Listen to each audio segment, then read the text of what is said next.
Good evening, this is VK3EKH, VK3 Echo Kilo Hotel, the official station of the Astronomical Society of Victoria, with the regular Friday night broadcast coming to you from the studios of VK3 Charlie Sierra Juliet in Narre Warren South.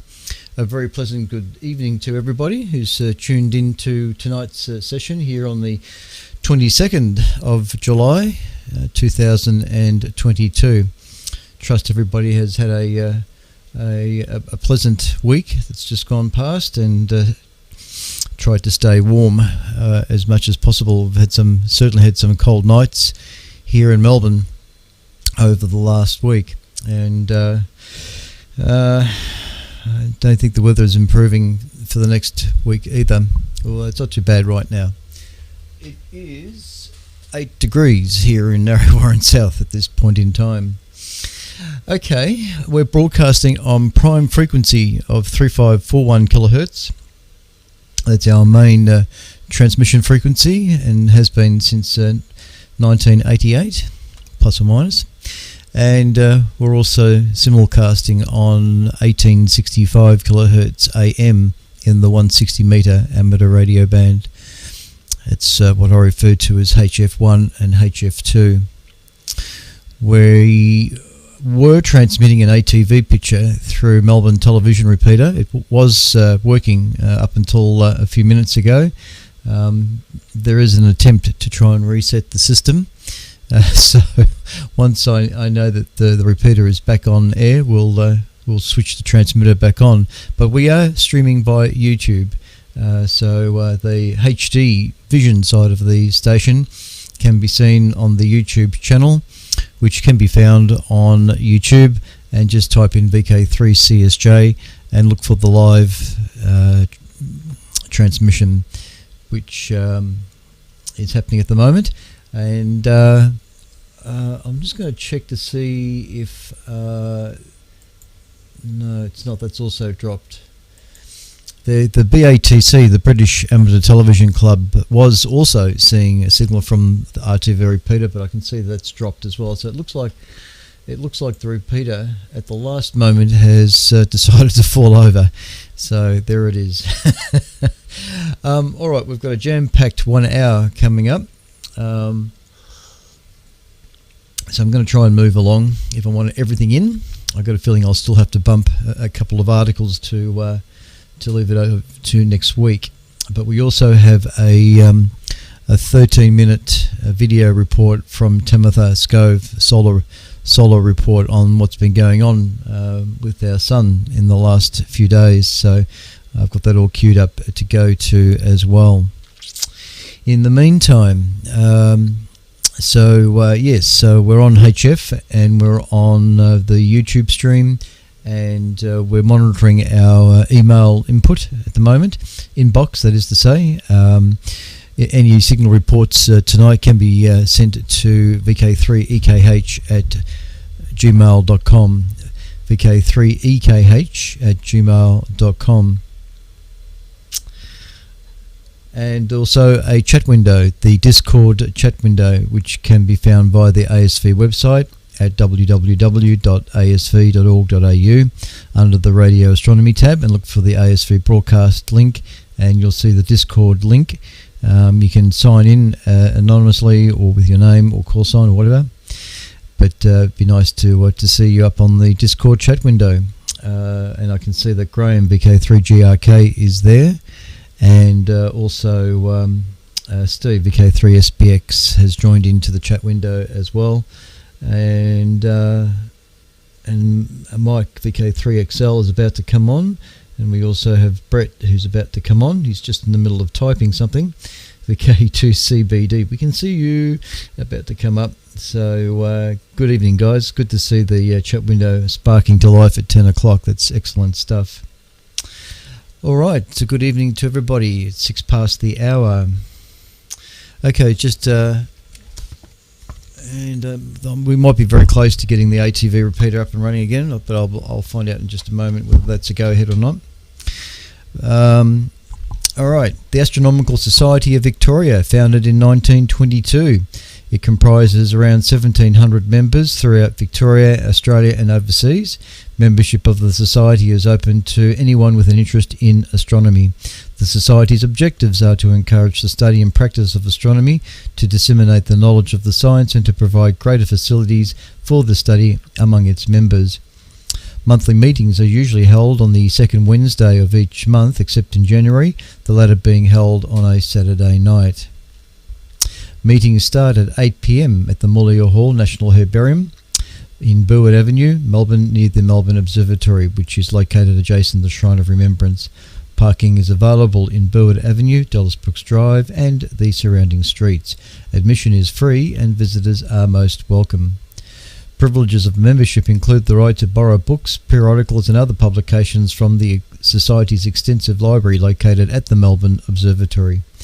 Receipt of the ASC magazine Crux containing articles, news, observing notes and the like, and the free provision of the Astronomical yearbook. Access is available to telescopes on members' nights held regularly at Melbourne Observatory. Okay, and after the monthly meetings, weather permitting. I'm just going to fire up the TV transmitter and see if we can get that back up and running. So this is the Melbourne television repeater, VK3RTV, and we just, oh look, there we are. We've got pictures back up on the ATV screen. That's excellent stuff. Thank you, Richard, for doing that.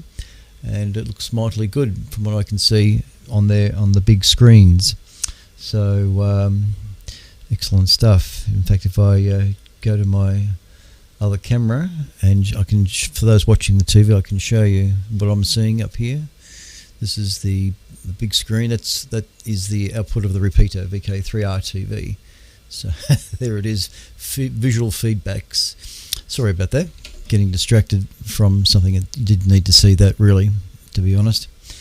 All right, back to this camera one and continue on. Sorry about that, ladies and gentlemen, but we are back up on Melbourne RTV repeater, thanks to Richard, VK3VRS, who did a master reset of the system remotely, which I haven't quite got my setup for doing that here, but we'll get around to it one day. Okay, so where was I? Weather permitting was the last thing I remember saying. There it is. These instruments include the Society's 300mm equatorial reflector and a 300mm portable reflector. There's also a 200mm refractor managed by the Royal Botanic Gardens, and a photoheliograph are also housed at the observatory and are accessible to members as well. The Society also has a number of 200mm reflectors available for short period loan, so members can try before they buy. Regular Society Club Night meetings are held on the first and last Fridays of each month at the Lodge, the Society's property in Burwood, affectionately known as the Lodge. Members are encouraged to use the Society's instruments located there to gain first-hand experience in telescope use. These instruments include a 508mm equatorial reflector and a number of smaller reflectors. Members are also encouraged to make use of the Society's country property located near Heathcote, some 90-minute drive north of Melbourne. There are a range of instruments available for members to use. The larger two only require appropriate training. These range from 300mm to 1000mm in aperture. Also located on the site is an 8.5 fully steerable radio telescope. Members are also able to access this device through involvement with the radio astronomy section. Members are encouraged to make and use telescopes. Advice and help on both matters are provided willingly to newcomers desiring to do the same.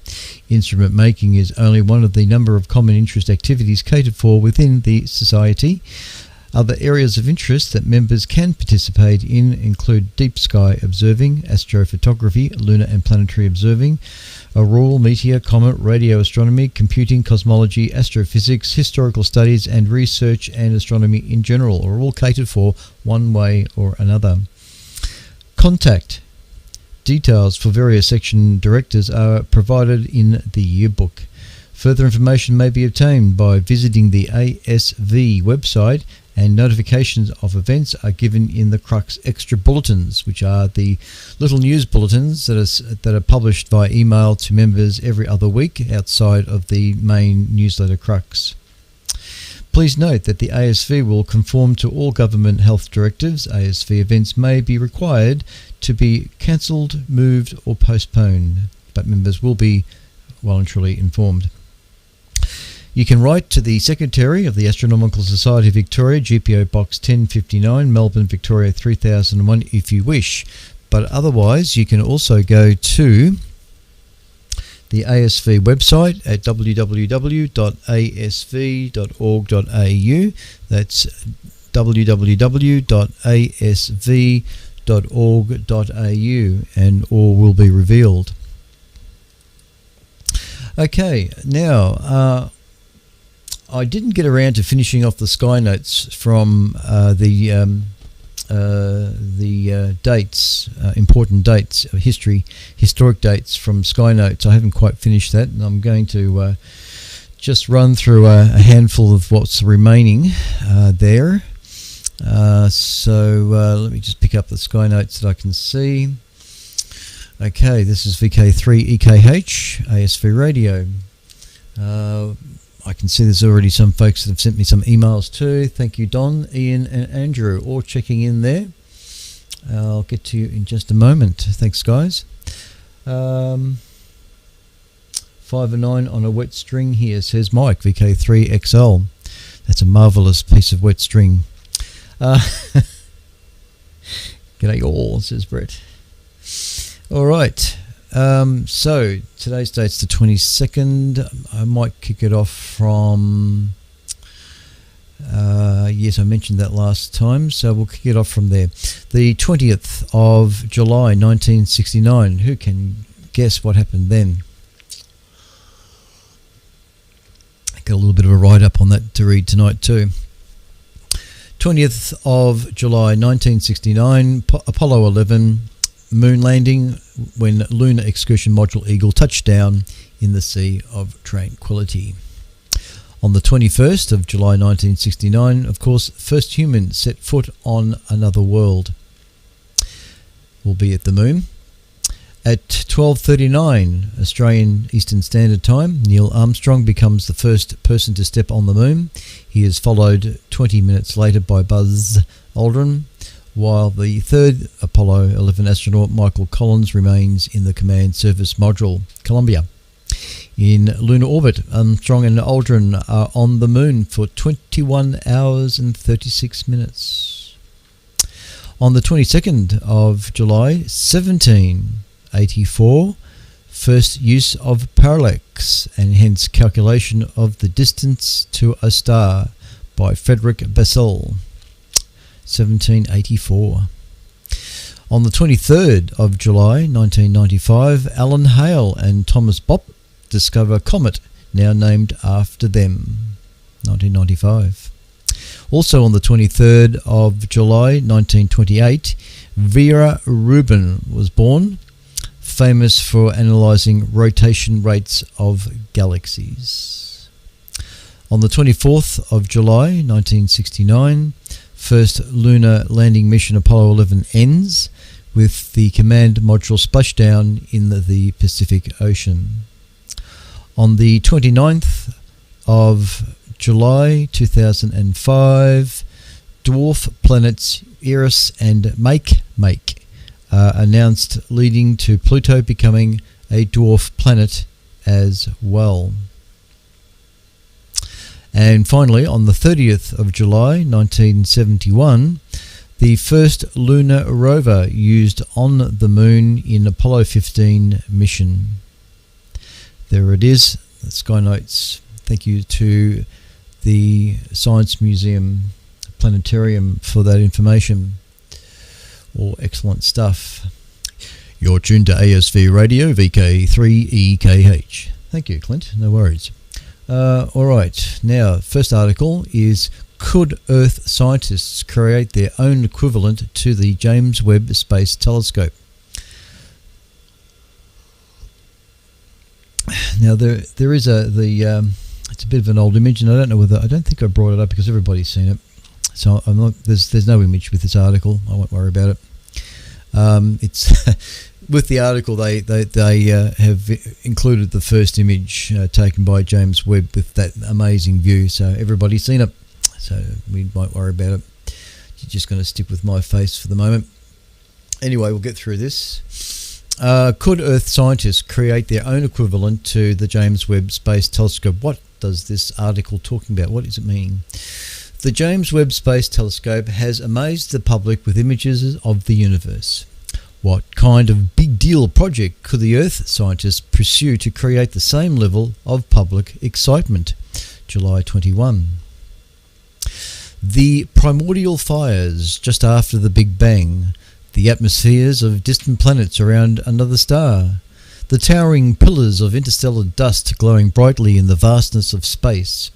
That is what the new images from NASA's James Webb Space Telescope have offered us thus far. These new glimpses deep into space and time were important enough that even the President got involved in presenting the show to the global public. The JWST is a technological marvel that will change our understanding of the universe. Which leads me to my question. This is the article. What would it take for the Earth sciences to have an observatory instrument that could rival the James Webb Space Telescope in terms of new data and capture the public's imagination? Astronomers have it easy to some degree, as the images that a space telescope like the James Webb Space Telescope take are aesthetically breathtaking, and list the ones that they highlight. They represent views that no human could have if it wasn't for the James Webb Space Telescope, and take us to places that no human will likely ever visit. Yet the Earth sciences don't seem to have the same penchant for large, expensive projects like the physicists and astronomers. Is it a lack of ambition for such things, or is it something else about the nature of the discipline that means that there is no equivalent or potential equivalent to the James Webb Space Telescope? The author, he says, that I talked to a bunch of Earth scientists and got a long list of past high-profile projects. Here's a smattering. Something called EarthScope. This massive moving array of seismometers that marched across North America. This allowed for the most detailed look at the structure of a continent and the seismicity across North America ever. Then there was the International Ocean Discovery Program, or IODP, has revealed an immense volume of information about Earth's past through ocean sediment and the structure of the ocean crust. Then there's the Koala borehole in Russia. I think that's how you pronounce that. Koala borehole in Russia. Mostly because it was the deepest drill hole ever, reaching 40,000 feet or 12 kilometers. Mapping the mid-ocean ridges also is another one. The work in the middle of the 20th century into the present to create highly detailed maps of the seafloor, especially the mid-ocean ridges, launched us into the age of plate tectonics. Daily coverage of the planet's surface from space, including Landsat, Terra and Aqua, GOES, Planet. 25 years ago, we wouldn't know about eruptions happening in distant uninhabited islands in the Indian Ocean unless a ship just happened to be nearby. Now we can see minute changes on the planet as they happen. All of these have been ambitious projects that offered us something new and daring, although not always successful like Project Mohole. I'm not sure about that one. But how could we top these? What insights into our planet could grab the attention of everyone, not just us Earth scientist nerds? So let's speculate. A probe into an active volcano, perhaps. There are a number of volcanoes on Earth with active lava lakes. Could we develop an autonomous drone that could be dropped into a lava lake and travel downward into the plumbing system of a volcano. We could observe or measure directly the conditions within a volcano that is actively erupting. On the flip side, remember that lava is much more dense and viscous compared to water, and a bit hotter, right? How would we retrieve the data being collected anyway? In any case, this really gets into the dreams of Jules Verne and journeying into the interior of our planet, which would be interesting. A state-of-the-art new ship for drilling into the ocean floor, maybe. Much of our knowledge from the IODP comes from the work on the JOIDES resolution, JOIDES, JOIDES resolution, a massive research and drilling ship. However, it was built in 1978 and is close to retirement after 40 years of service, yet no funding has been identified yet to replace the ship with a state-of-the-art drilling ship to continue its work. The Resolution can drill multiple kilometers into the ocean's crust while parked over ocean depths of over 5,000 kilometers. A new ship could be designed to potentially drill into the mantle where the ocean crust is thinnest and, more importantly, keep up the work started by Resolution and Glomar Explorer ships. Then there's this one. Real-time map of plate motion on a meter scale. We know the planet is dynamic. That's thanks to plate tectonics. Yet, many of the ways we measure change involves either interpreting the evidence of past motion or using locations that have GPS stations to give us point data. Could a method be devised that combines Earth observations from orbit, GPS, and INSAR, INSAR, which is synthetic aperture radar, or LiDAR, to show constant minute motion? It would likely involve massive computing power to chum the data, but it might allow for a much more nuanced evolution of stress and motion of the Earth's crust. Then there's a global Earth scope. The Earth Scope project across North America was a massive success. The next step might be to spread Earth Scope globally across all the continents. Then comparisons could be made between continents. We could then be able to think about creating a 3D map of the Earth's crust, once we also add the ocean floor version of Earthscope into the mix. Drilling into a comet, asteroid or moon. We've made some baby steps towards understanding the primordial stuff of the solar system, like comets and asteroids and moons. We've even retrieved materials from a few, but mostly by just literally scraping the surface. What would we find if we land on the salt mountains of Ceres, the ice of Europa, or the surface of Titan and start drilling? Journeys into the interiors of these objects might reveal what so many people hope to find: life. But even beyond that, getting an insight into just what is inside would be worth the investment and the risk. Finally, Earth scientists on Mars. Maybe the best goal is to make sure that when we leave our planet, Earth scientists are some of the first to make the trip.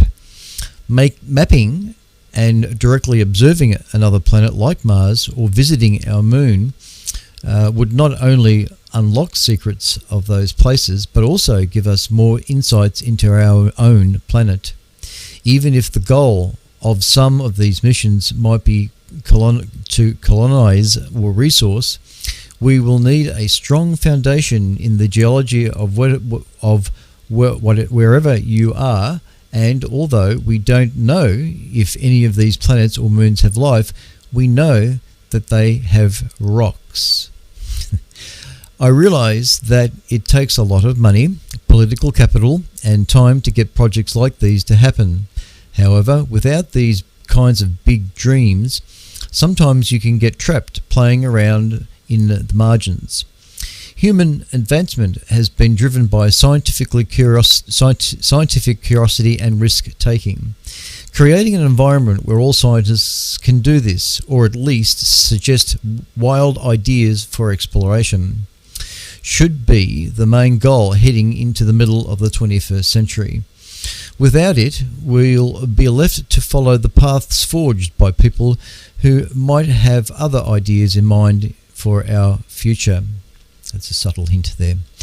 This is VK3EKH, the official station of the Astronomical Society of Victoria, broadcasting on 3541 kHz, 1865 kHz AM via the Melbourne television repeater VK3RTV in HD, also on my YouTube channel VK3CSJ, and that's it. Oh no, that's right. Yeah, that's right. All right, and Discord. Thank you, the producer in the background, reminding me that. It's Discord, which can be found on the ASV website under the Radio Astronomy tab. Look for the ASV broadcast. All right, next article. Quickly moving along because we are running out of time, I can tell. Black hole debunkers discover a sleeping giant, and there's a GIF image, a GIF, not a gift, but a GIF image with this article. So I'll swing that across. All right, there she blows. Researchers may have unlocked a supernovalis. There we go. A supernovalis black hole in the Large Magellanic Cloud, July 21. For what you're looking at there, by the way, is a hot blue star orbits around a black hole in this simulation of the VFT 243 system. It's a simulation. For 6 years, astronomers scoured the Triangular Nebula, searching for the most elusive prey, a dormant black hole. Despite being massive objects, stellar mass black holes can be incredibly difficult to spot because, as their name suggests, they don't radiate light. Instead, scientists must rely on indirect observations looking for how nearby matter behaves to infer their presence. The easiest method is to look for the high levels of X-ray radiation produced by the material the black hole is gorging itself on, or called the accretion disk. Researchers suspect that billions of stellar mass black holes reside in our local group of galaxies, 100 million of which are estimated to be in the Milky Way alone, a far greater amount than the number of currently known black holes.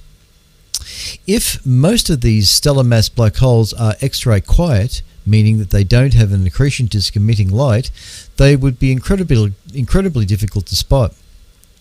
Which is why, when a team of international experts known for refuting black hole discoveries stumbled upon a dormant black hole, they almost couldn't believe it. "We identified a needle in the haystack," said study lead author Thomas Sheena in a press release. He says, "For the first time, our team got together to report on a black hole discovery instead of rejecting one." Their findings were published July 18 in Nature Astronomy. "No fireworks for this monster," it says. To find this dormant black hole, the team looked at almost 1,000 massive stars in the Triangular Nebula inside the Large Magellanic Cloud, hoping that at least one of these stars were in a binary with their real target, a black hole. And there's another image here, which I can bring up. Did I? Maybe I didn't. Okay, I won't worry about it. I'll go back to me. That'll do. All right. So, I thought I'd bring that image. Anyway, but when they located a candidate in the system, VFTS 243, they were initially skeptical. Co-author Karim El-Badri, whom Shana refers to in the Black Hole as the Black Hole Destroyer, said, "I had my doubts, but I could not find a plausible explanation for the data that did not involve a black hole. This black hole is around 9 times the mass of the Sun and circles a 25 solar mass blue giant star, and strangely, the researchers could find no evidence of a supernova remnant. When massive stars reach the end of their lives, it is believed that their core collapses into either a neutron star or a black hole, and the outer layers are expelled in a supernova explosion. At least that's how physicists have typically understood it. But known black holes have been rarely paired with supernova remnants. This black hole seems to be following that trend. The star that formed the black hole in VFTS 243 appears to have collapsed entirely, with no sign of a previous explosion, said Shana. This scenario is known as a direct collapse, essentially. That it is known as a direct collapse, full stop. Essentially, the progenitor star is so massive that its core collapses immediately into a black hole, preventing a supernova blast. Evidence for this direct collapse scenario has been emerging recently, explained Shana, but our study arguably provides one of the most direct indications. According to the team, this finding not only subsequently impacts the direct collapse scenario, but also has important implications for gravitational wave researchers. Hundreds of X-ray quiet binaries are suspected to be hiding in the Milky Way and the Magellanic Clouds, and VFTS 243 is the first ambiguous discovery of such a system. Finding even more of these systems could have strong implications for the rate of black hole mergers scientists can expect to see. Of course, I expect others in the field to pore over our analysis carefully and to try to cook up alternative models, said the researchers. It's a very exciting project to be involved in.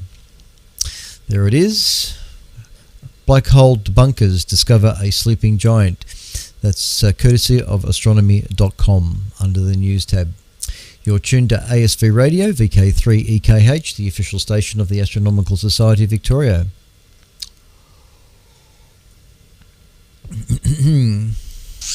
Okay. Keeping an eye on time.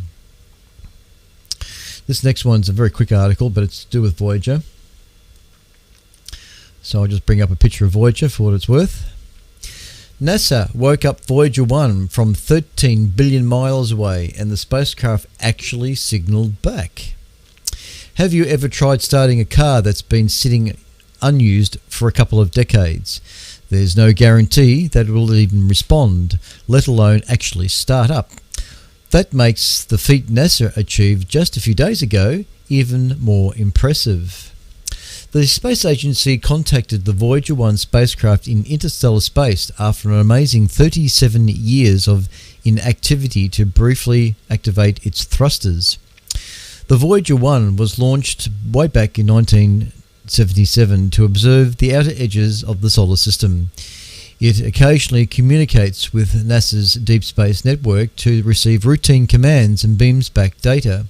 But on November 28, NASA had to interact with the spacecraft to perform a minor course correction, firing up micro thrusters that hadn't been activated since 1980. With these thrusters, there are still functional. With these thrusters that are still functional after 37 years without use, we will be able to extend the life of the Voyager 1 spacecraft by 2 or 3 years, project manager Susanna Dodd said in a statement. Since 2014, scientists have been noticing that the spacecraft's main propulsion systems are degrading over time. Instead, they decided to use the backup trajectory correction thrusters to shift the probe, which have been lying unused for decades. The tests were successful, but thanks to how far the spacecraft is from Earth, the team didn't even know it had worked until 19 hours later. And there's another image here I'll just bring up. There it is. 19 hours later. However, However, even just a couple more years of activity, thanks to Plan B, means Voyager can send back crucial data we've never seen before from deep space between our star and the nearest neighbour, light years away. It's the farthest probe humanity has, so scientists are frothing at the mouth for its discoveries. Right. And finally, hang on, going down to that article. Yes, so now NASA is planning to carry out the same tests with another spacecraft, Voyager 2, another spacecraft moving between stars. If it works, who knows what else we may uncover in the years to come. Okay, so there it is on that one. Time is there. Let's see, what else did I have here?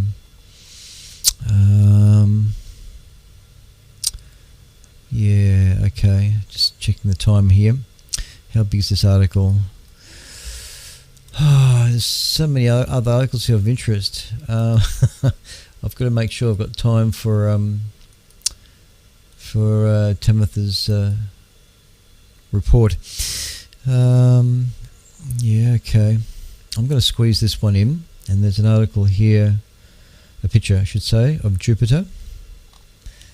Where is it? There it is. Bring that up. Okay. All right. This article is Why Jupiter Doesn't Have Rings Like Saturn, July 21.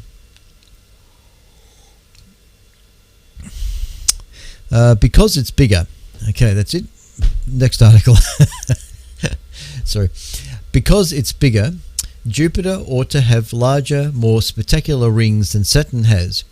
But new UC Riverside research shows Jupiter's massive moons prevent that vision from lighting up the night sky. It's long bothered me, the author, why Jupiter doesn't have even more amazing rings that would put Saturn to shame. But UCR astrophysicist Stephen Kane, who led the research, if Jupiter did have them, they'd appear even brighter to us because the planet is so much closer than Saturn. Kane also had questions about whether Jupiter once had fantastic rings and lost them. It is possible for ring structures to be temporary. To understand the reason Jupiter currently looks the way it does, Kane and his graduate student Zhenzing Lai ran a dynamic computer simulation accounting for the orbits of Jupiter's 4 main moons, as well as the orbit of the planet itself, and information about time it takes for rings to form. Their results are now online, soon to be published in the Planetary Science Journal. Saturn's rings are largely made of ice, some of which may have come from comets, which are also largely made of ice. If moons are massive enough, their gravity can toss the ice out of planet's orbit, or change the orbit of the ice enough so that it collides with other moons. Massive planets form massive moons, which prevents them from having substantial rings, Kane said. All 4 giant planets in our solar system, Saturn, Neptune, Uranus, and also Jupiter, do in fact have rings. However, both Neptune and Jupiter's rings are so flimsy they are difficult to view with traditional stargazing instruments.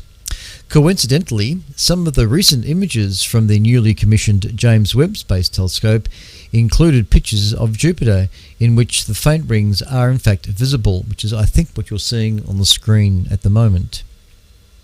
We didn't know these imperial rings existed until the Voyager spacecraft went past because they couldn't see them, Kane said. Uranus has rings that aren't as large but are more substantial than Saturn's.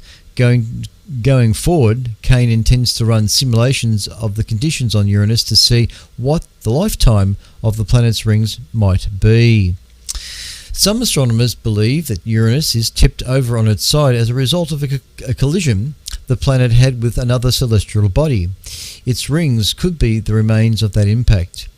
Beyond their beauty, rings help astronomers understand the history of a planet because they offer evidence of collisions with moons or comets that may have happened in the past. The shape and size of the rings well as the composition of the material offers an indication about the type of event that formed them. For us astronomers, they are the blood spatter on the walls of a crime scene. When we look at the rings of giant planets, it's evidence something catastrophic happened to put the material there in the first place, Kane said. Marvellous, isn't it? All right.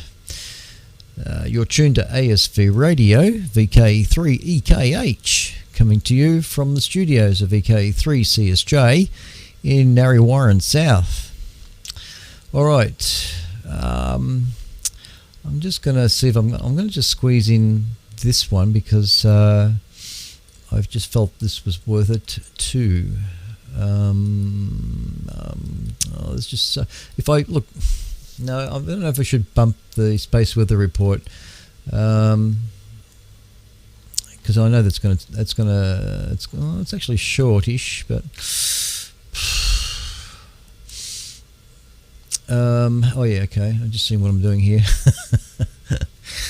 Heavens above. I really would like to go through all these. If I didn't worry about, I don't have to stick to finishing at 11 o'clock, do I, guys? I'm not under pressure for that. All right, I'm just going to go through all these articles, okay? I just feel like doing it. All right, I've done that. I've done that. Yep, that next one was going to be this one. All right. Why? Because I can. Where is that photograph? There it is. vMix.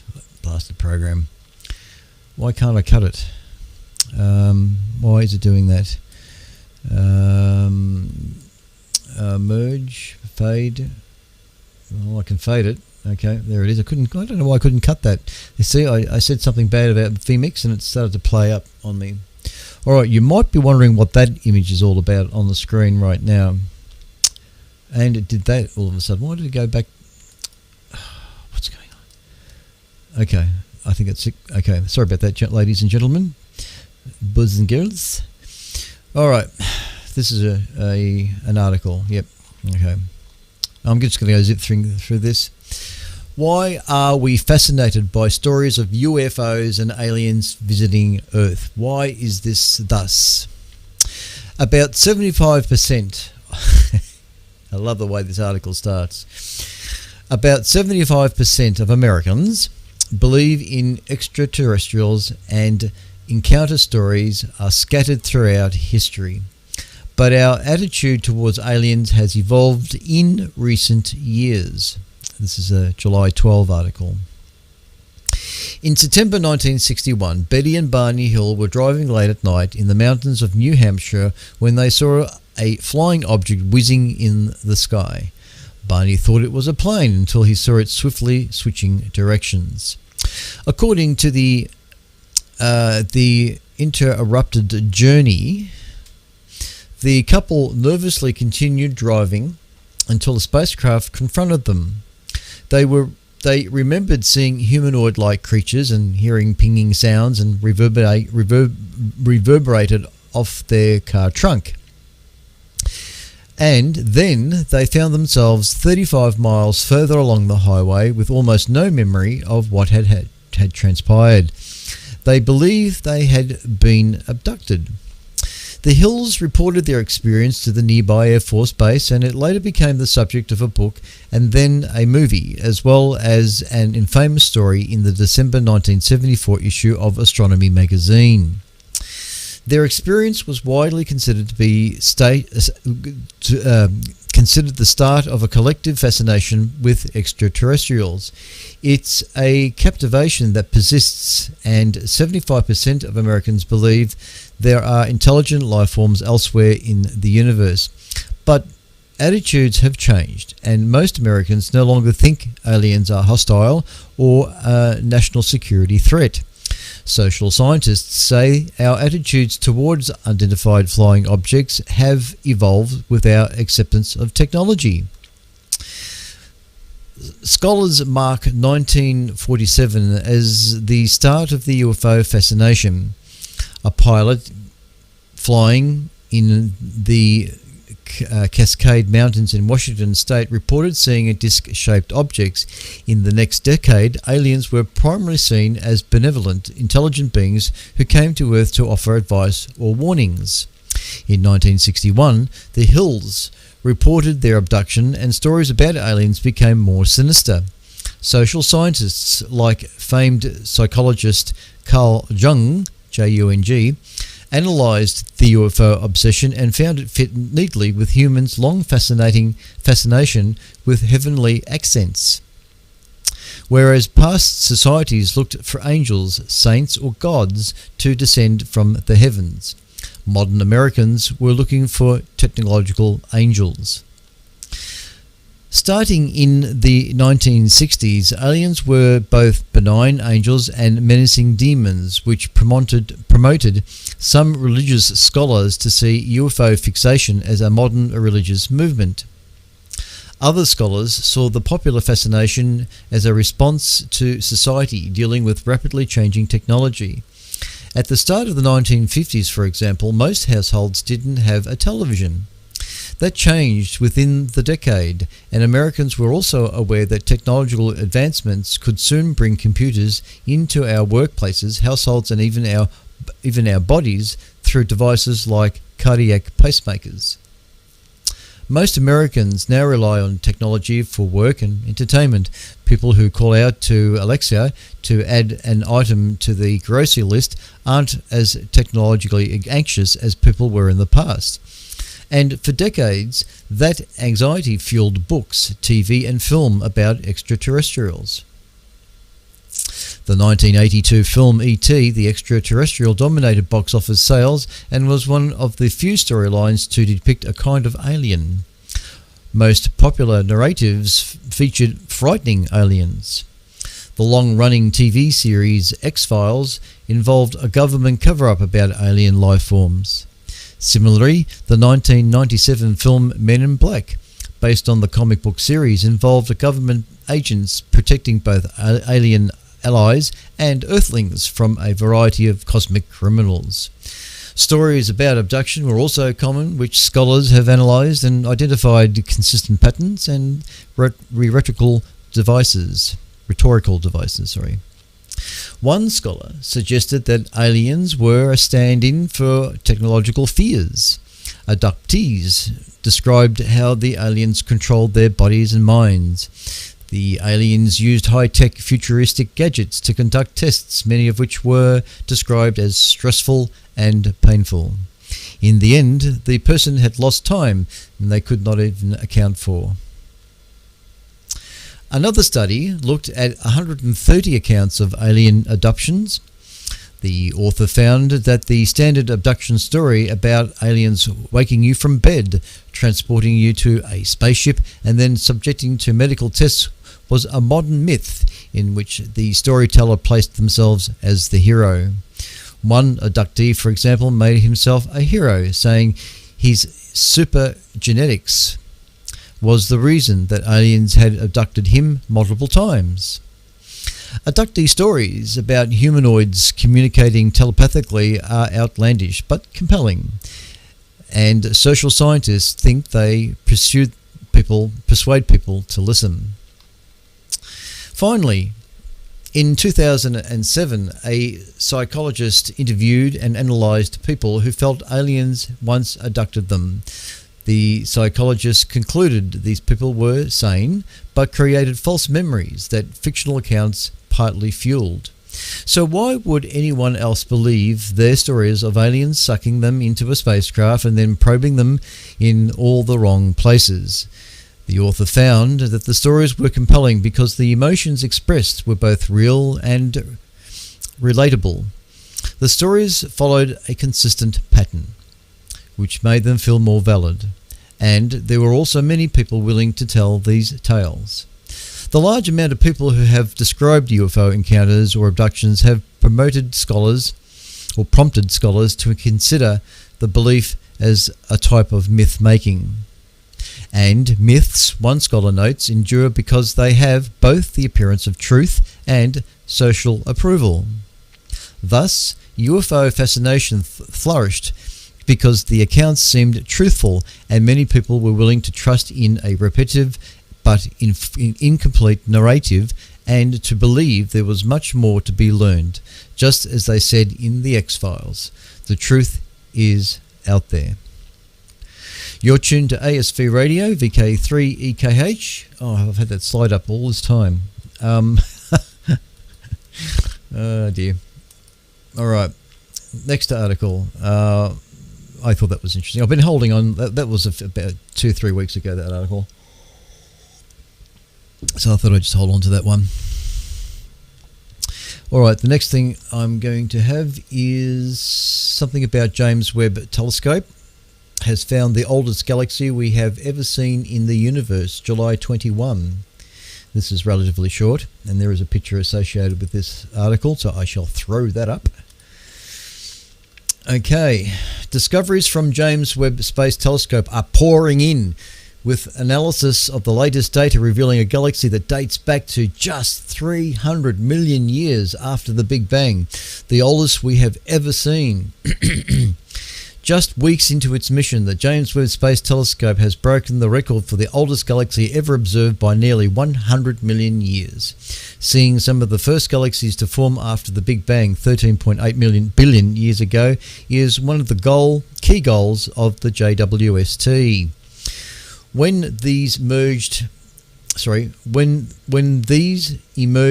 is currently unknown. Right, the previous oldest identified galaxy found by the Hubble Space Telescope is called GN-Z11 and dates back to 400 million years after the birth of the universe. Rohan Naidu at the Harvard Smithsonian Center of Astrophysics and his colleagues think they have already found an older one in a publicly released JWST dataset called GLASS, G-L-A-S-S, known as GLASS-Z13. The galaxy dates back to just 300 million years after the Big Bang.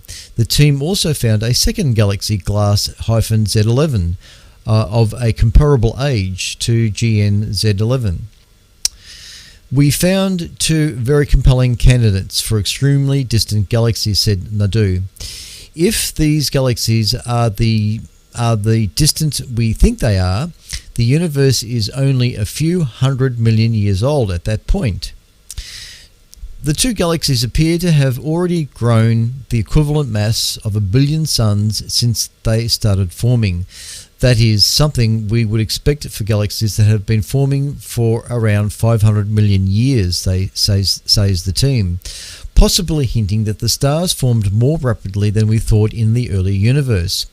The closer galaxy, GLASS-Z11, also appears to have started to form a disk-like structure caused by its rotation. Both galaxies are very small, GLASS-Z13 being only about 1600 light years across and GLASS-Z11 about 2300 light years across. By comparison, our Milky Way is some 100,000 light years across.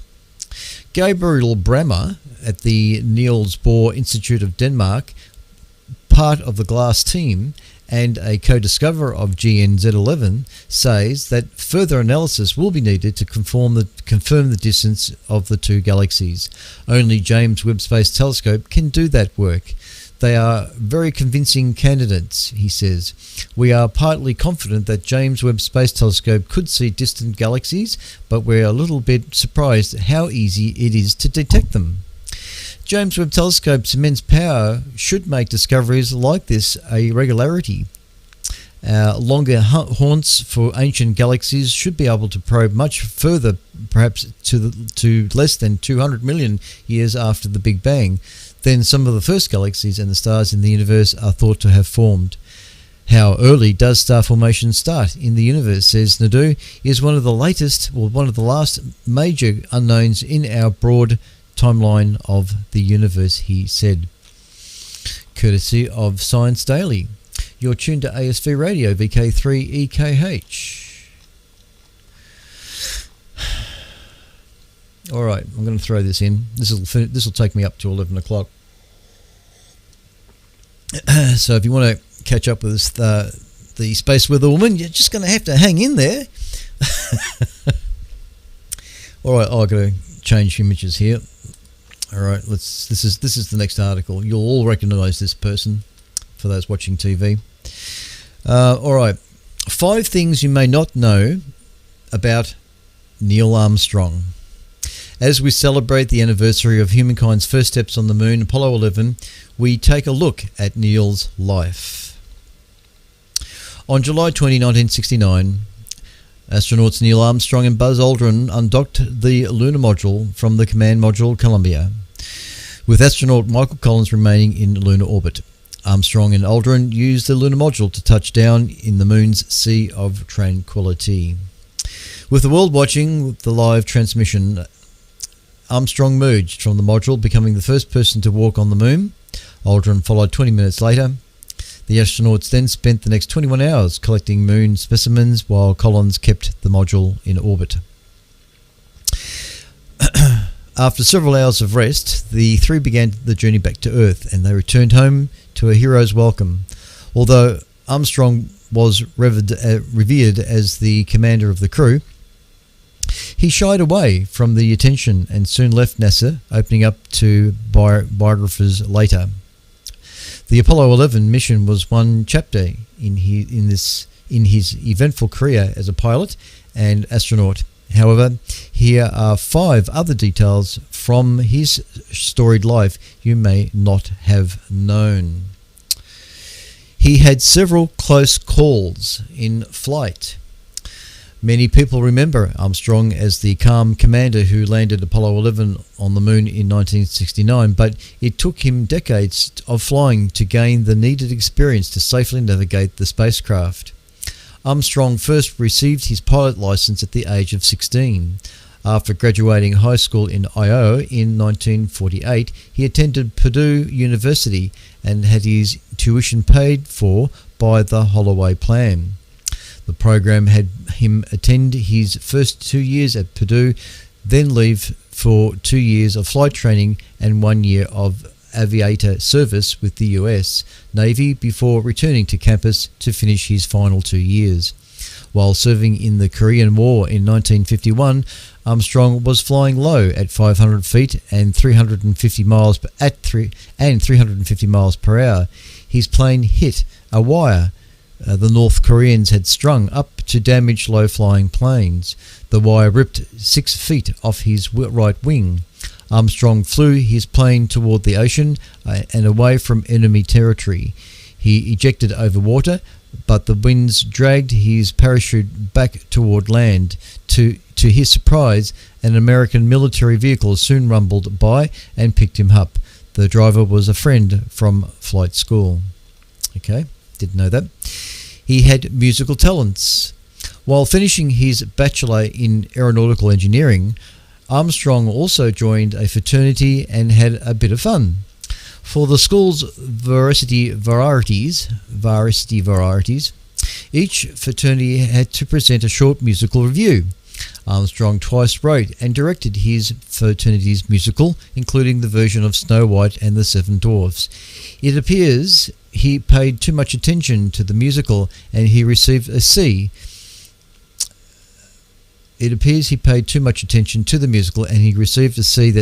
That term in psychology for engineers, a C in aircraft vibrations and a D in electrical engineering. Oh, I see. Armstrong also met his wife, Jeanette, at Purdue University, where she was studying home economics. The couple wed in 1956, and Armstrong began working as a test pilot after graduation. They moved to California, where Armstrong took a job at Edwards Air Force Base. Whenever he flew over their house, Armstrong would tip the plane wings to say hello to his wife and young son below. He was a private person. Armstrong's second child, Karen, died at the age of 3 in 1962. She had a tumour on her brain stem and later died of complications from the illness. Friends and co-workers remembered he aged quickly during this time and kept quiet about his loss. One friend from Purdue recalled he returned to Indiana for the school's homecoming events. Their group of friends met for cocktails, and Armstrong broke down after seeing a friend's young daughter in a green party dress. Soon after their daughter's death, Armstrong decided to apply to a new NASA space project. When NASA first convened Project Mercury to pursue human spaceflight, Armstrong was ineligible because he was a civilian, not a military pilot. In 1962, NASA started a new project and invited civilian pilots to apply. Armstrong initially hesitated, but he and his wife wanted to leave California after losing Karen. He flew many missions. Armstrong was selected for NASA's Astronaut Corps in September 1962, but he wasn't considered NASA's top guy. He flew his first mission as backup crew in 1965. He continued to serve on crews for space flights until November 1967, when he was selected to command the Apollo 11 on a lunar mission. The White House wanted the commander to be a civilian, and NASA leaders picked Armstrong both as commander and the first one to step out of the lunar module and onto the moon dust. Many people suspected the higher ups chose Armstrong due to his likeable persona. Armstrong was known for his quiet confidence, and he never took any shortcuts on his way to making history. When Armstrong walked on the moon, July 21, 1969, he said, "That's one small step for man, one giant leap for mankind." He later claimed he said a man, and the tape has been analysed over the years to see if an was indeed present. Finally, he still had to defend his master's thesis.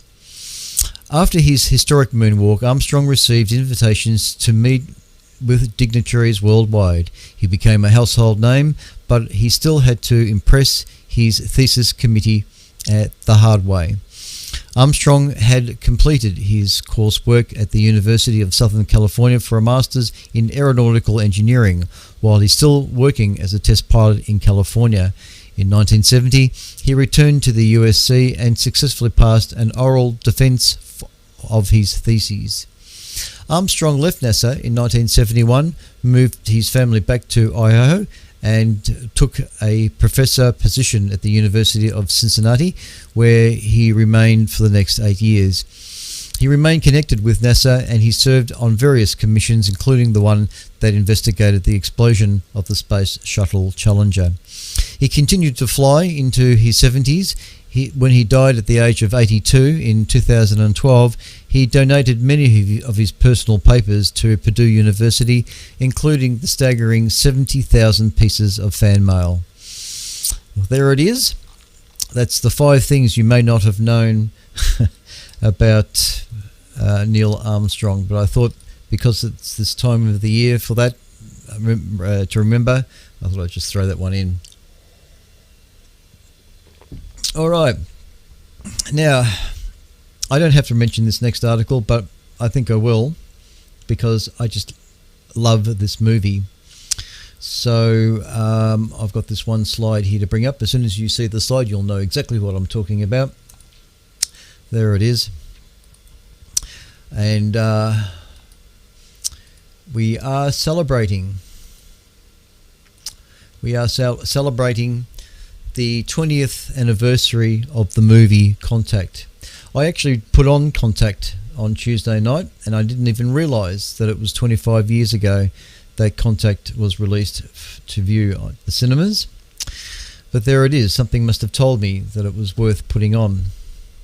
Anyway, on its 20th anniversary, Contact remains as relevant and unique as ever. The most exciting moment in Contact isn't Ellie's trip through space-time, nor is it the catastrophic attack on the first machine. It's something far too rare in cinema, a moment of discovery, the first receipt of the message. It's a joyous, elating sequence. No other film has so successfully conveyed the essence, or this essence, of the scientific experience. And if you have attempted to capture its counterpart, doubt, and the role the faith plays in enduring doubt's presence. My goodness me. 25 years after its initial release, Contact remains unique in film history because of its presentation and respect for science, but it remains a successful work of art due to its treatment of doubt. Planetary Society co-author Carl Sagan and his partner Anne Duran first wrote Contact as a script outlining in the early 1980s. It was rewritten as his first and only novel in 1985. It would be another 12 years before the film version, which was released shortly after his death. Sagan never saw the film. Contact, the book, is Sagan's personal act of devotion, a statement of his faith for the cosmos as of yet beyond our comprehension. His conviction is that seeking the numinous, the feeling of being in the presence of the divine, is the common thread of human experience. His grand unified theory uniting the sacred and the secular.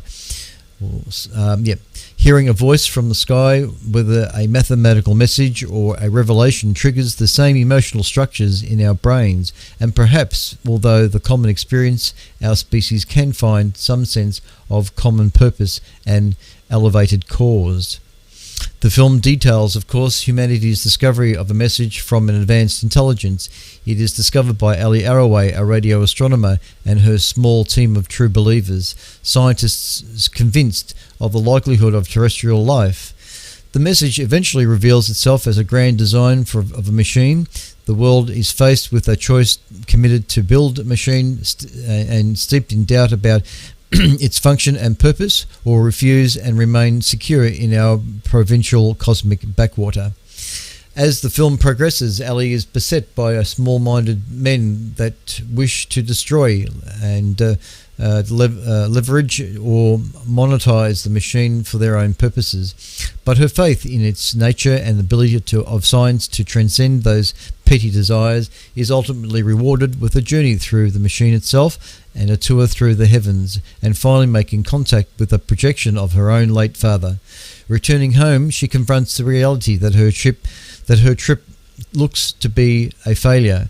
Her journey is only attested to by her experience. In a delightful narrative inversion, her dedication to hard scientific evidence she once used to dismiss religious faith is now levied to hard scientific evidence she once used to dismiss religious. Sorry, I just read that same line. Which is now levied to undermine her story. Full stop. Ali, bound by her scientific integrity, admits that her doubt that the entire experience could have been a hallucination. But she retains the feeling of the euminous. It drives her faith and ours as the audience, despite the conspicuous lack of physical evidence supporting her journey. By embracing the euminous, Contact evokes a universal human experience shared by the audience. Ali's testimony is the substance of things hoped for, her evidence of things not seen. The film not only avoids the tiresome science versus religion dynamic, but subverts it entirely. Instead of the didactic exercise, the film presents the scientific experience as something to be cherished, as a discipline dependent on values and standards, and humanity, and dealt as a common experience for those who yearn to know the cosmos and our place within it. In the years since the film, private funding for SETI researchers has increased dramatically. First through the SETI Institute, and then through the Breakthrough SETI, supported by a $100 million private gift, $100 million private gift, are actively listening for signals around the world. The US Congress, once so skeptical of SETI that it forbade NASA from pursuing such work, is likely to pass legislation allowing NASA to put resources behind the search for techno-signatures. And even as we speak, there are robotic probes and telescopes seeking out signs for unintelligent live microbes. No signals have yet been found, of course, intelligent or otherwise. Contact remains a work of fiction. Sagan's hoped for cosmos is one teeming with intelligent life that had survived its adolescence, endured for eons, and yearns to help humanity grow and develop. contact by presenting itself as both rigorously scientific and replete with doubt was Sagan's way of engaging a broad audience with the universality of human experience. It ultimately represents his faith in us that when presented with a challenge, we rise to it, that the search for knowledge brings out the best of us, and that the only thing that makes the emptiness bearable is the fragile light of each other. So that's courtesy of the Planetary Society, an article there. So if you haven't seen Contact, I would highly recommend that you do at some point. Okay, I think that does it actually. There's a scene where Ellie meets her father on the beach, Pensacola Beach. A part of the script of the alien, while talking to Ellie, the alien says this. He says, "You're an interesting species, an interesting mix. You're capable of such beautiful dreams and such horrible nightmares. You feel so lost, so cut off, so alone, only you're not.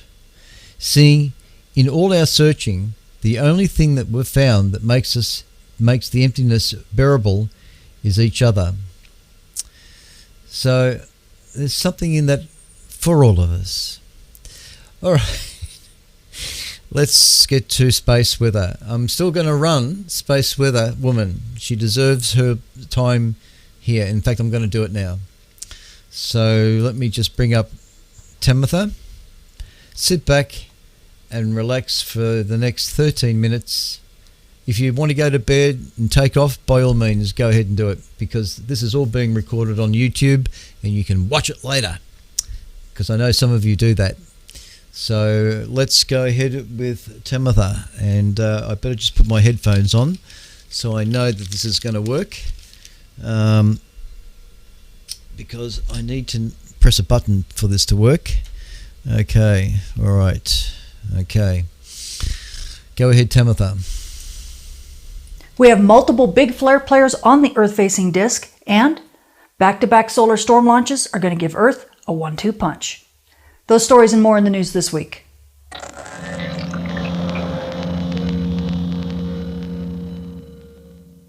This space weather forecast is sponsored in part by Millersville University. Come get certified in broadcast space weather. Visit millersville.edu/SWEN. Our sun really turns up the volume this week. As we take a look at our Earth-facing disk, you can see no less than 8 active regions in Earth view.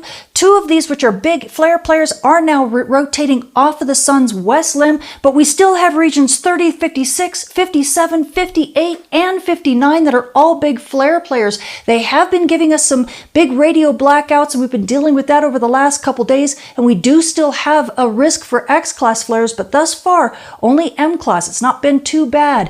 But meanwhile, this is not the biggest story. If we take a look back on the 15th, you can see this big snake-like filament that's rotating in through the Earth strike zone, and wham, right there, it launches off. You can see it almost flipping upside down. It's almost kind of cartwheeling off the sun. That actually launches an Earth-directed solar storm. When we take a look at the coronagraphs, you can see this big partial halo. That shows us that this storm is Earth-directed, and we'll talk more about the models in a minute. Meanwhile, back on the sun, that isn't the only thing. You can see a little bit more of it begin to lift off back on the 16th, but then as we look about midway through the 16th along the west limb of the sun, we've got 2 eruptions nearly simultaneously, and that once again launches yet another Earth-directed solar storm. In coronagraphs, once again, another second partial halo. This solar storm is also Earth-directed, so both of these storms are now on their way to Earth, and it looks like we're going to get a 1-2 punch.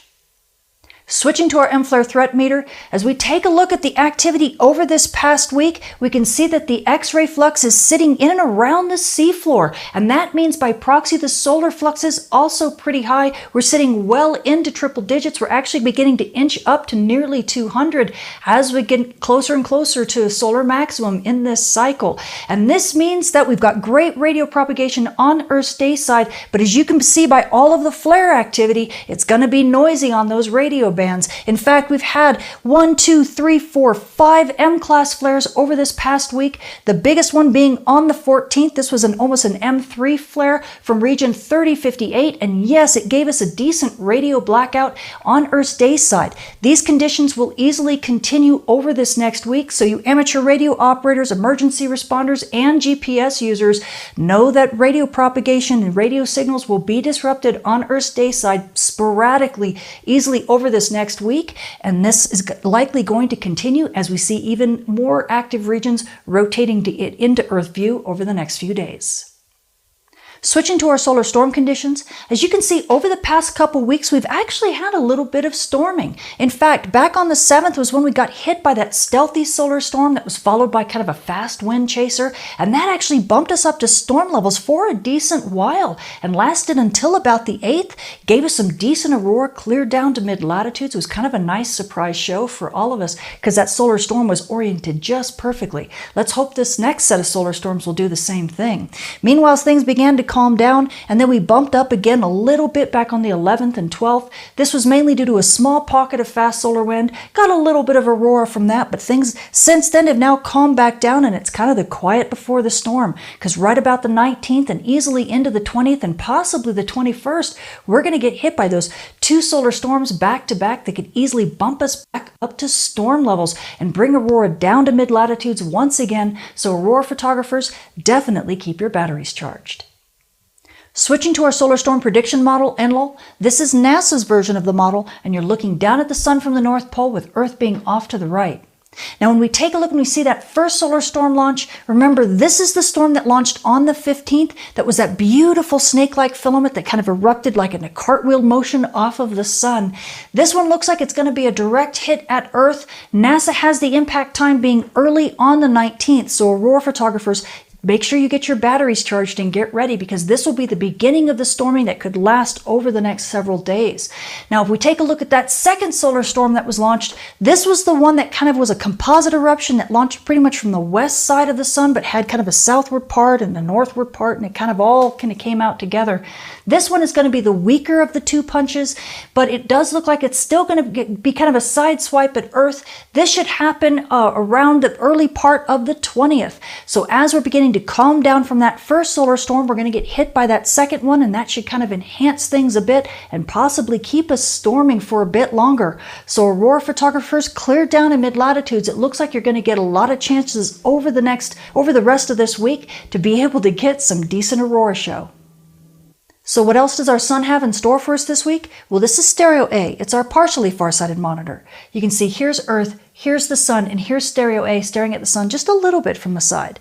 And as we take a look at Stereo's view, up in the north on the west part of the sun, you can see that snake-like filament. And in fact, on the 15th, you can even see it erupt around midday. That ended up being Solar Storm 1 that's on its way to Earth now. And then as we move into the 16th, you can see down in the south, there's another filament launch. And that ended up being part of Solar Storm 2 that's also on its way to Earth. So Stereo got a gorgeous view of both of those eruptions. And now as we look past that to the center part of the disk, do you see this big long finger-like black region, or dark region rather?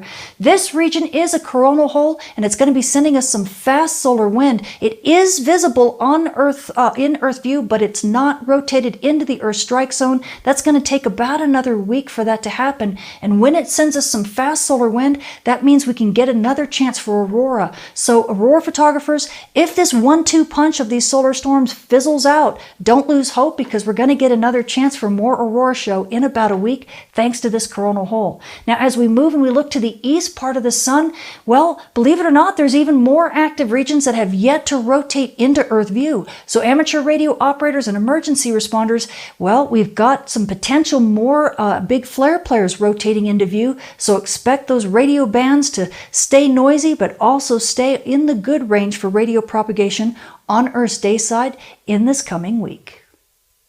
Switching to our moon, we are now passing out of the full moon phase on our way to a third quarter, and by the 20th, the moon will still be about 50% illuminated. So you night sky watchers, if you want to catch some dim objects in the sky, like, I don't know, maybe some aurora or even noctilucent clouds, you're going to have this bright companion with you, so you're going to need to check your local rise and set times.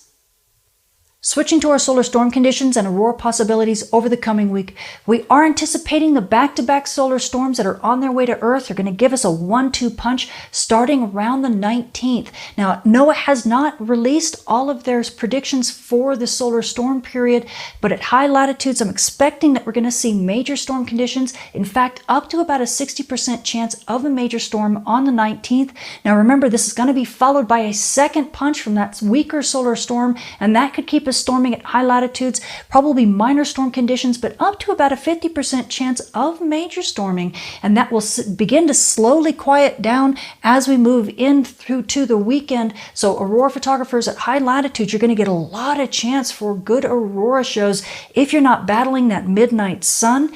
Now at mid latitudes, once again, we're going to see probably minor storm conditions from this first impact on the 19th, but we do have up to about a 30% chance of a major storm. It's all going to depend upon how that solar storm is oriented magnetically when it hits us, and we'll be able to tell whether it's going to be just minor storm or even a larger storm than that. But we won't be able to tell that until that solar storm hits us, and then we should be going to active conditions when that second storm hits us. Remember, that's the weaker one, and we'll begin to settle down, and by Friday or so we should be pretty quiet.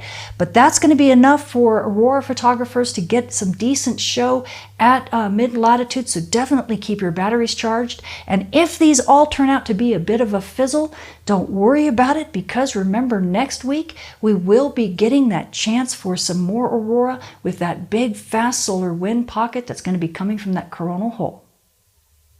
Switching to our solar flare and particle radiation storm outlook over the coming week, we do have 8 active regions on the Earth-facing disk right now, and a bunch of them are big flare players. So NOAA's giving us about a 45% chance of M-class flares and even about a 10% chance of X-class flares over the next few days, and that means radio blackouts are definitely on the menu.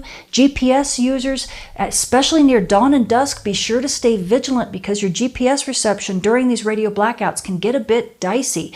Now, also with all of the active regions means that the solar flux is still boosted well into the triple digits. As a matter of fact, we're beginning to climb close to 200, and we were actually at 170 not that long ago. So amateur radio operators and emergency responders, enjoy this boosted solar flux, because this means radio propagation on Earth's day side is good, despite the fact that you're probably getting a bit more noise on the bands than you like. Well, that's going to have to continue, because we have this risk for radio blackouts, but we also have more regions rotating into Earth view over the next few days from the sun's far side, and that will continue to keep that solar flux boosted easily into next week. Now, also because we are climbing out of solar minimum, but now we're beginning to deal with solar maximum issues, everything is in the D1 normal range when it comes to radiation storms, but you frequent flyers, and this does include air crew, we have to remain vigilant, because we have about a 10% chance of radiation storms over the next few days because of a few of these big flare players. So just stay vigilant and make sure you check the radiation conditions often.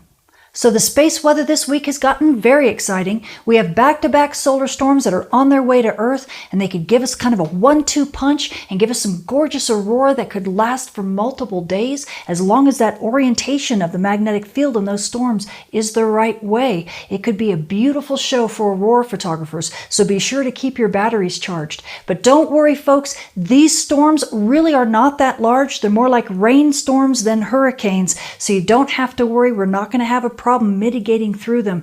Don't believe all the hype that you see on YouTube. Now, amateur radio operators and emergency responders, well, things for you are kind of good and bad. It's a mixed bag. We enjoy having a lot of the bright regions on the Earth-facing disk because that boosts that solar flux and keeps it in the triple digits, which means amateur radio operators, you have wonderful radio propagation on Earth's day side. However, it also brings those radio blackouts that we don't like so much, and it brings a lot of the noise on the radio band, so you're just going to have to deal with that for a bit. Plus, once we have that solar storm or set of solar storms hitting Earth, well, that's going to cause some issues for you on Earth's night side. So you're going to just have to kind of deal with it both on Earth's day side and night side. You're going to have to switch to lower frequencies on Earth's night side once the solar storm hits, and switch to higher frequencies on Earth's day side when you get those radio blackouts, because the higher frequencies actually recover faster. And now you GPS users, well, you're going to have to kind of grin and bear it through this week. We've got those the flux in the triple digits, which you don't necessarily like when the solar flux is that high. It kind of affects your GPS reception down at low latitudes.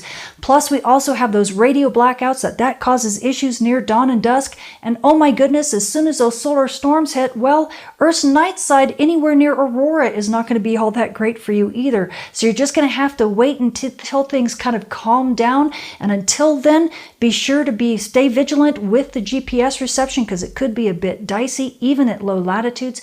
And if you happen to be a drone flyer, be sure to calibrate your magnetometers often. I'm Tamitha Skov, the Space Weather Woman. Thank you for watching.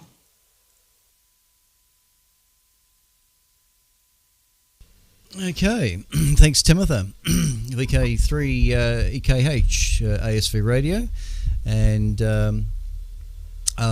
yes, very good. So that's covered up pretty much the events of last week and up till today. So yes, I think it only means that things are afoot, and I think the next week should be also fairly exciting. I'll finish with space weather from spaceweather.com, the latest that's available here. 1, 2, 3, 1, 2, 3. Just a little bit more audio there, I think, for the mic here. That's probably a little bit better. Hello, test 1, 2. Yep.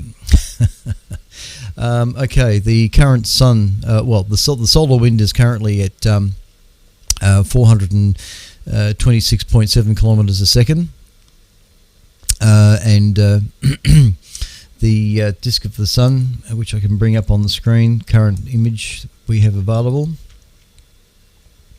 There's several sunspots. 1, 2, 3, 4, 5, 6, 7.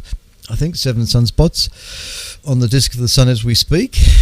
Geomagnetic storm warning, as Tamitha was alluding to.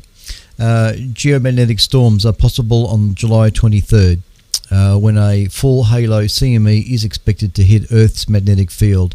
The storm cloud was hurled toward Earth by a solar tsunami eruption described below, and there's a bit of an image of that which I can bring up here too. You can just see it there.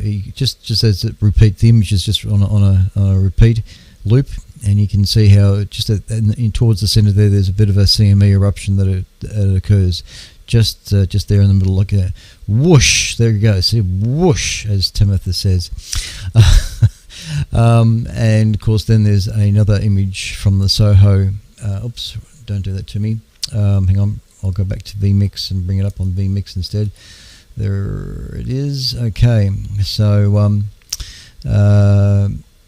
back to here and go back to there. Yep. So what you're seeing there is a coronagraph on board the Solar Heliospheric Observatory. Soho have since seen the CME.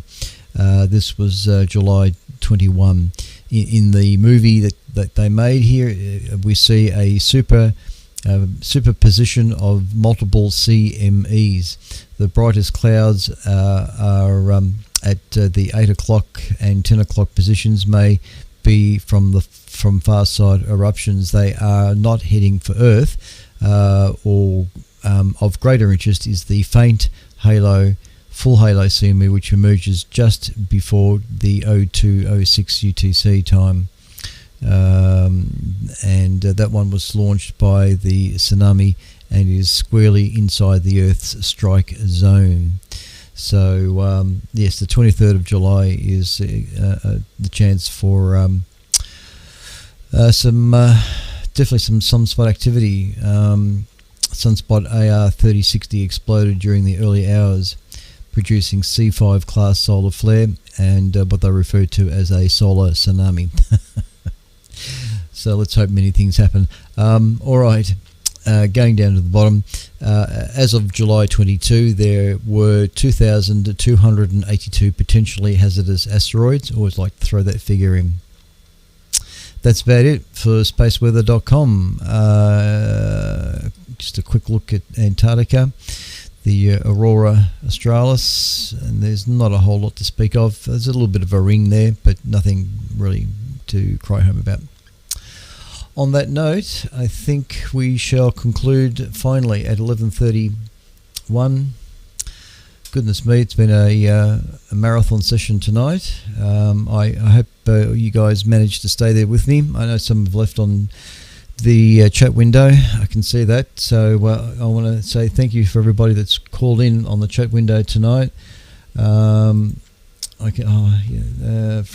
Graham, VK3GRK, Steve, VK3SPX, Mike, 3XL, Brett, VK2CBD, who I think is now left, VK3PDG,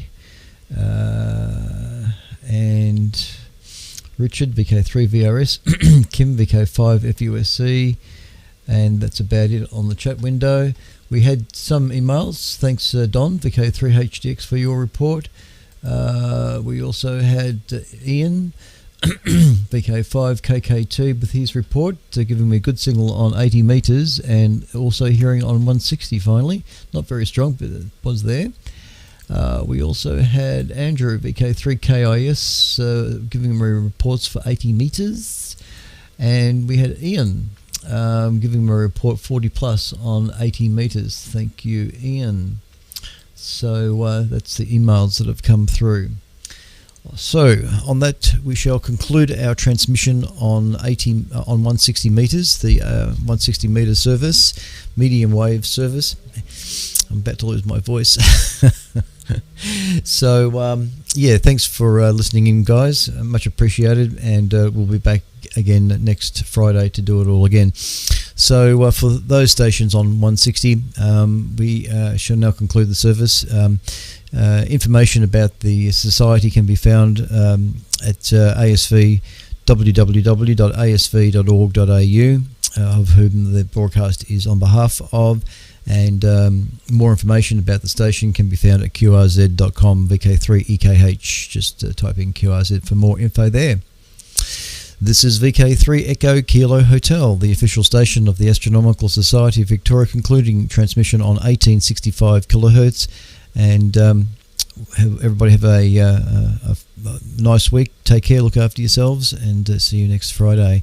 Standby stations on 80 metres for a quick callback.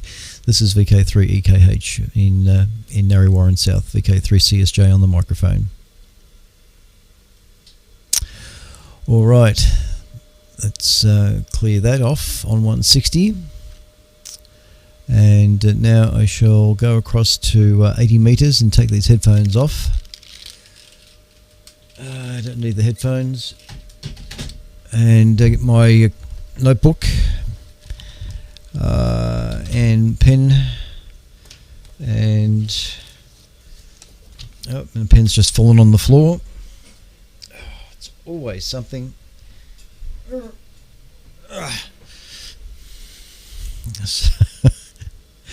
All right. Okay, this is VK3EKH. Calling in stations if there's any left on 3541. Go ahead. VK3 portal. VK3 HDX. VK5 Kilo Tango. VK5 KK3. VK3 Papa Delta Golf. Okay, pretty good.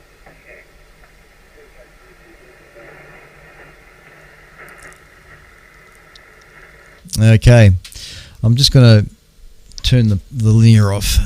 Just bear with me a tick. All right. I've just reduced the power because the changeover relay is not working. I don't actually. I think the relay's okay in the linear, but I think it's the Pro 3. It's playing me up. Anyway, all right. We've got VK3GL, VK3BDG, VK3HDX, VK5KKT, VK3PDG, VK3SPX, and there's a slightly weaker station there. Just the other station, fairly weak. Just try again, VK3EKH listening.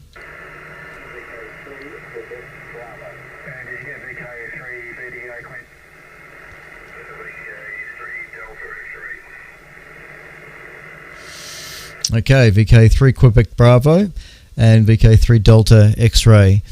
And yes, I did to get PDG. Who was the other station that just quickly called in then?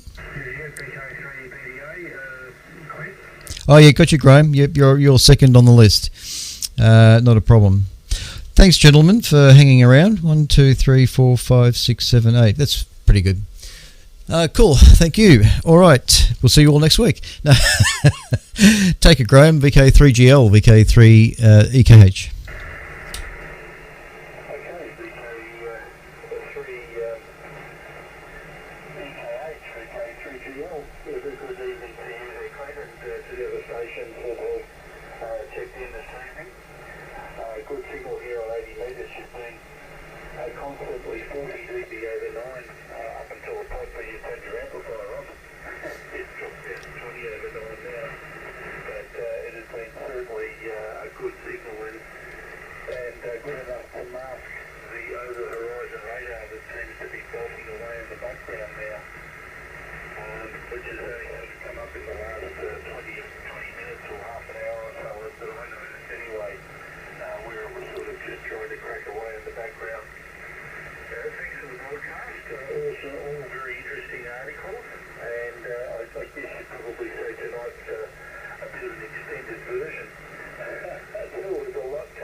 Yeah, thanks, Gray. VK3GL Bunyip, VK3EKH returning. Yes, thanks for the report. And yeah, I had to turn the linear off because it was the only way I was going to get full receive signals from you guys on 80 meters because the relay wasn't switching properly. If I unplug the cable at the back of the linear, the radio switches through. So I'm not sure where the problem is actually lying at the moment. I'll have to investigate that. Anyway, that's another story. But yeah, thanks, Gray. And I can hear that woodpecker in the background over the horizon radar. So yeah, a bit of an issue, that one. Anyway, thanks, Graham. Let you get back to work. Graham, VK3BDA, the official station there of the Bendigo District Astronomical Society. Have a go, Gray. VK3BDA, VK3EKH.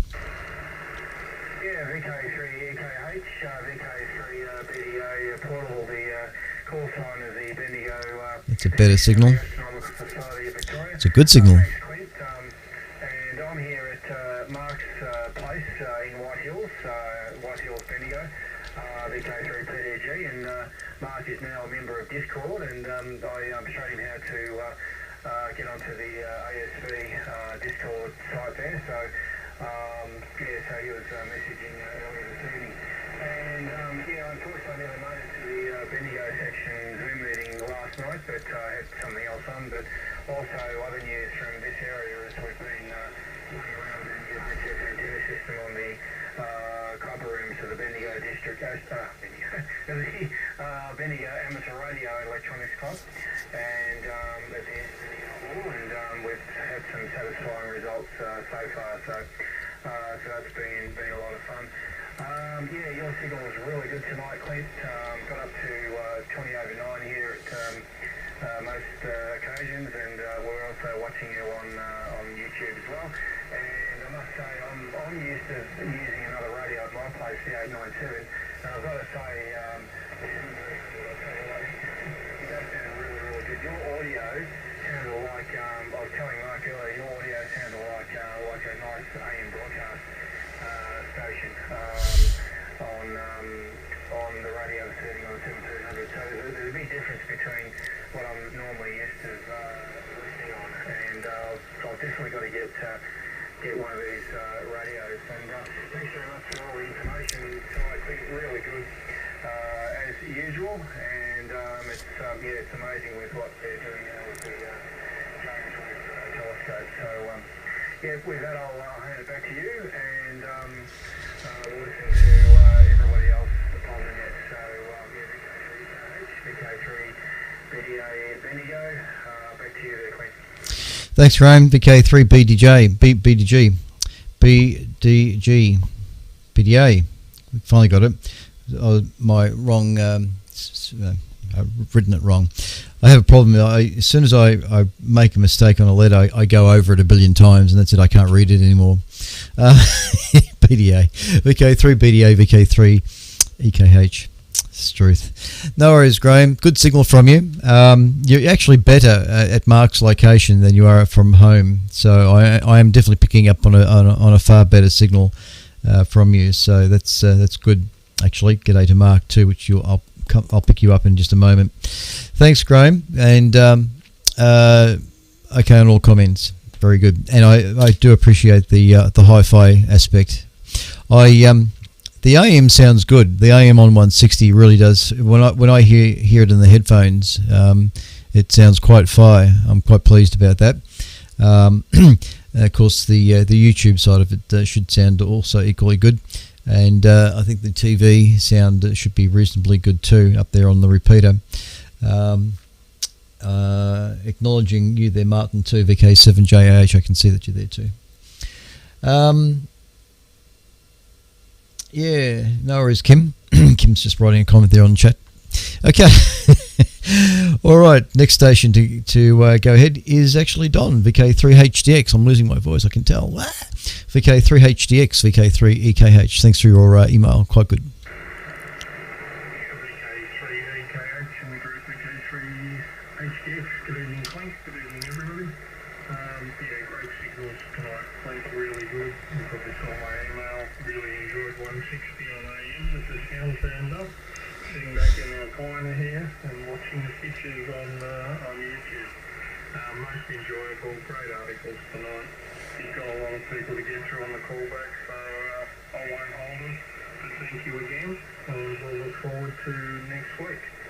The K3EKH and the group VK3HDX. Yeah, good on you, Don. VK3HDX, VK3EKH returning. Thank you very much for hanging in there. And yes, once again, the signal reports too for both bands. Quite good. Yes. There's something else I was going to say. Did watch that program on Channel 10 too. It was clashing with Hey Hey on 7. So I had to sort of swatch between the two, but I did catch up with the program there too, just for your information on. So thanks for pointing me towards it. All right, Ian, VK5KKT, Two Worlds, VK3EKH.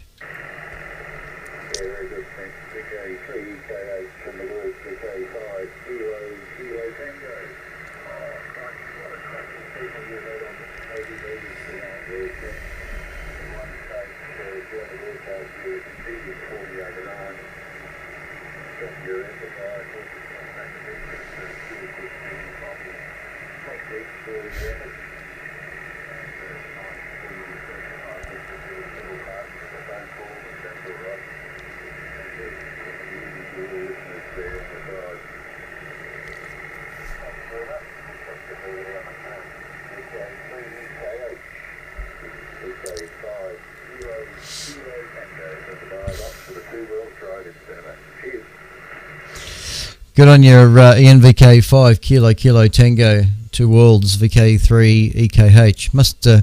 I must visit that place one day, find out if it is actually 2 worlds.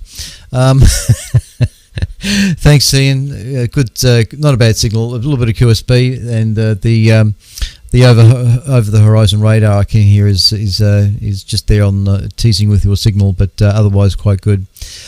Yeah, I'm only running the 100 watts at the moment, so the drop in signal would be quite noticeable, I'm sure. Anyway, that's another story. Thanks, Ian. Across to you there, Mark, VK3PDG, VK3EKH.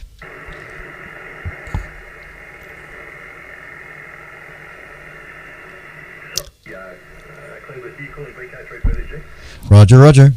I do apologise, we were just commenting on the quality of your video stream here as compared to what we saw in the 60s on black and white. It was just reminiscing. Talking again on the 7300 from my hill, I usually call in from my work home studio H in Brisbane, but we're up here, I'm up here for a couple of days, just doing some work at the old shack on the Celtic block, and I decided to come up here with Graham on a Friday night, have a pizza. Nobody around to show us off and play radio, let's just do the net for a change. It's just wonderful. Also got Ada Graham out at Bunyip. I've got to catch up with you one day, mate. We'll get there. So thank you so much for the broadcast. I think I thoroughly enjoyed joining you, and I'll give you the chance on the mail on what we call Discord, and I'll work out how to get that operational now that it's up on the screen. So thanks again. Keep it brief and let you go back, but you're not going to be up here playing radio and hearing your voice for a change. Thank you, mate.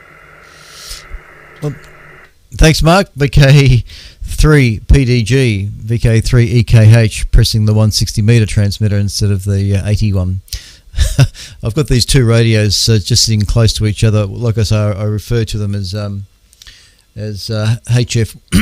HF1 and HF2, and like I say, I go to press the 160 meter transmitter when it should be the 81, which is what I just did. But I do it quickly, so it's all over and done with pretty quickly. Anyway, no worries. Oh my God, so unprofessional, that camera movement. In fact, I upset the repeater just then. Oh, look at that! I upset the repeater just doing that. Will it come back? There I am. So it's a very sensitive repeater. It just does not like camera movement at all. Anyway, all right. Thanks, Mark. Good to hear you, actually. And yes, don't be a stranger. All right, Steve, VK3SPX. Your turn, VK3EKH.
again next week. VK3EKH, VK3SPX.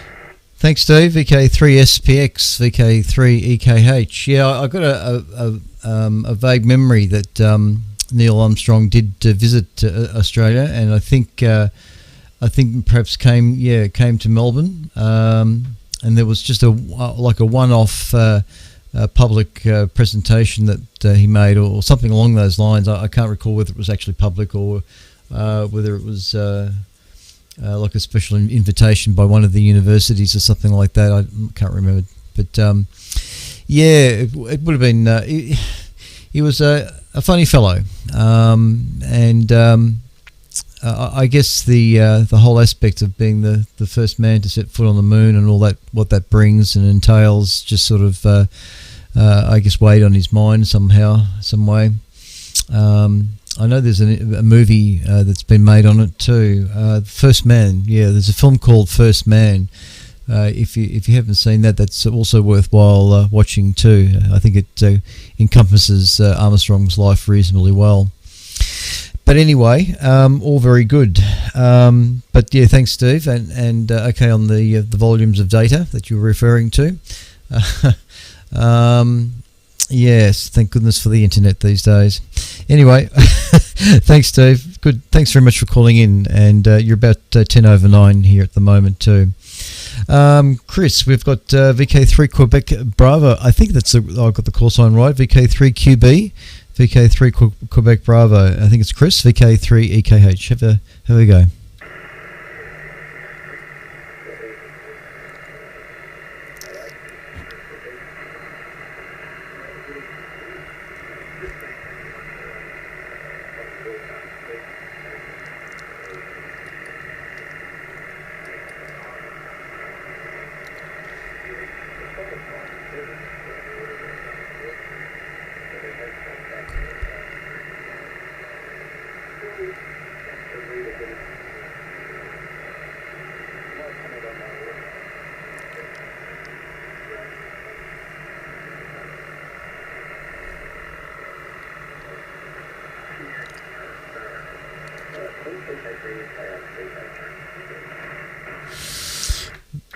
Yeah, that was a difficult copy, Chris. VK3QB, VK3EKH.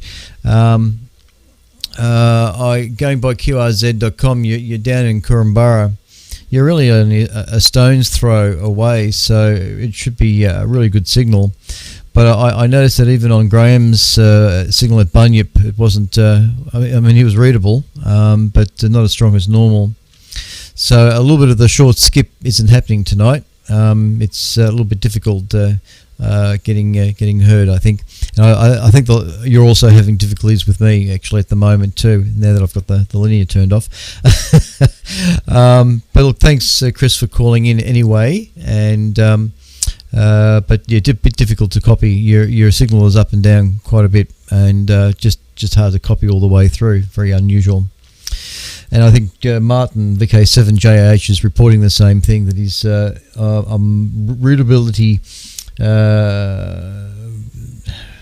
2. Yeah, he's giving me a readability 2 down in Tasmania tonight. So 80 metres isn't quite up to scratch tonight, sorry to say. Greg, how are you then? How are you copying me? VK3 Delta X-ray in Warrnambool, VK3 EKH.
Good on you, Greg. VK3 Delta X-Ray, VK3 EKH returning. Thank you very much, dear sir. Kind words. You're about 10 over 9 here, and not picking up on the QSB on your signal too. So, yes. Oh, there was something else you said too. I should have written down I should have written it down. But anyway, what was it you said? There was something that you said there. Oh yeah, something about Melbourne and the issues going on here in this city of ours. Well, you know, it is a big city, and we do have quite a lot of people here, all jostling to survive and live. And with the way petrol is at the moment, and just the cost of living the way it is, and all the other stupid things going on, it really is a bit surprising when you hear of some of the dreadful things that do occur in some of our suburbs here. But anyway, let's just hope that we can get through this year without any more disasters occurring. Unfortunately, the financial aspect of this world is going through a fairly dramatic change, so not looking good, but that's another story. Anyway, thanks, Greg. Thanks, Graham, Don, Ian, Mark, Steve, Chris, and Greg. And thanks, Martin, VK7JH, and Kim, VK5FUSE. Richard, VK3 VRS, there in the background. And Brett, VK2CBD. Where's my mouse? There it is. And we also had Mark there. Mike, Mr. XL, local lad, and I think that's about it really. Where's the date start for this today? Oh, there it is. Okay. All right, I'm falling asleep. I can feel it. The energy is zapping out of me here. And for those who are aware that Mum was in hospital this week gone by, I brought her home today. She did have pneumonia, that's the word. I always get tossed over that one because it's got a P on the front of it, which you don't pronounce, pneumonia. A small case of it, though, nothing too super serious, although the doctors did want to keep her in until next week. Apparently they argued about her staying till at least next Wednesday, but Mum really wanted to get home. So she's recovered, but we've just got to make sure we keep an eye on her. And she's got Mum's 95 years old and fragile, as you can imagine. But yes, last week she her fingers were turning blue and her lips were turning blue, and we had to get an ambulance for her fairly quickly. So she's been in hospital for about a week and came home today. And I can hear my sister is down below talking to her, so I better get down there myself. Anyway, thanks everybody for checking in. Much appreciated. We'll be back next Friday. It'll be a short session next week. So says I. But anyway, it's all been good fun. And for those who missed it, you can catch up on YouTube. Don't forget to watch Chris Long, VK3AML. Chris Long has a YouTube session. Just look for VK3AML Alpha Mike Lima. VK3AML has a YouTube broadcast. It kicks off at 9:30 on Saturday nights, every Saturday night. And he broadcasts for an easy 2-3 hours. And has a station callback on 2 Meters FM towards the end of his broadcasts. But Chris always has a very, very interesting session he runs with some very interesting program material. And I think tomorrow night is going to be no different. If you're on Facebook, you can see his, actually I'm not sure if he will, but yeah, look, probably just type in VK3AML on YouTube and you'll see all his material there. That's a little bit of a plug for Chris there. There's other things I'm thinking of now, but I'm just prolonging the agony. So Cheers, everyone. Take care. This is VK3EKH, the official station of the Astronomical Society of Victoria, concluding the transmission for tonight and wishing everybody a safe weekend and week, and stay warm, and we'll be back next Friday. Good evening. Thanks, Clint. See you later on, Clint. VK3GL. Cheers, everybody. VK3DX. Thanks, guys. All right. That's it for 80 metres. So on that note, we shall conclude our YouTube stream as well. So I shall just bring up some colour bars to make it a nice official close. In fact, I forgot to bring up my call sign. Where's my call sign? There it is. So for those watching YouTube, thanks for viewing. And I note that my YouTube viewer count is slowly increasing, but nowhere near the same as it is for many others on YouTube. But that's okay, I'm not worried about that. So I hope you found the hour and a half. In fact, it's been 2 hours really of some interest. So if anybody overseas watches this, let me know. But use English. Don't use some other foreign language, because I'll just delete the comments. But yeah. So there's a number of other YouTube channels that I watch. I've got a few that I subscribe to myself that I occasionally watch, and they have millions of people looking at them. I'm not jealous, not in the slightest. Anyway, we're closing the YouTube feed now, so stand by for colour bars.